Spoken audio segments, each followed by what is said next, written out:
বিসমিল্লাহির রহমানুর রহিম।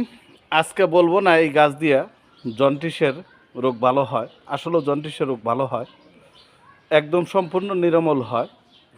তবে আজকে যে বিষয় নিয়ে আলোচনা করব, এই বিষয়টা হলো যে রোগে ইজ্জত থাকে না, অর্থাৎ চুলকানো, যেখানে সেখানেই চুলকাইতে হয় চুলকানি উঠলে। এটা অনেক জায়গায় অনেক নামে পরিচিত। এটা হলো গুলঞ্চ গাছ। কেউ আম গুলঞ্চ বলে, কেউ পদ্ম গুলঞ্চ বলে, কেউ আবার ঘামসিলত বলে, বিভিন্ন নামে পরিচিত। এই গাছটা তিতা জাতীয়। মাত্র 7 দিন সেবন করবেন এই গাছটি আপনারা। আমি যেই নিয়মে বলি কথাটা বুঝছেন। 4 থেকে 5 ইঞ্চি গাছ কুচি কুচি করে কেটে রাত্রে ভিজিয়ে রাখবেন। সকালবেলা 1 চা-চামচ ইসবগুলের ভুসি দিয়ে এটাকে আপনারা গুলিয়ে খেয়ে নেবেন। এইভাবে 7 দিন খাবেন, সকাল বিকাল। 3 সপ্তাহ গ্যাপ রাখবেন, আবার পুনরায় 3 সপ্তাহ পরে আবার 7 দিন খাবেন। এইভাবে 3 সপ্তাহ খাবেন।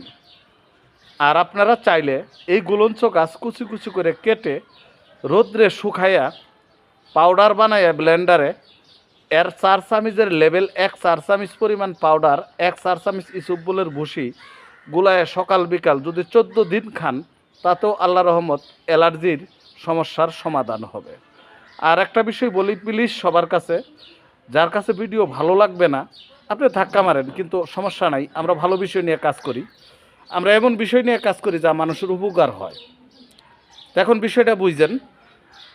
আপনারা যদি একটু ভালো কমেন্ট করেন, তাতে আমাদের মনটা খুবই উৎসাহিত হয় এখানে কাজ করা। কিছু লোক আছে একটু ব্যতিক্রম কমেন্ট করে, এটা তাদের কাছে কেন আমি জানি না, সেটা তারাই ভালো জানে। তারা মানুষকে বাজে কমেন্ট করে কি শান্তি পায়।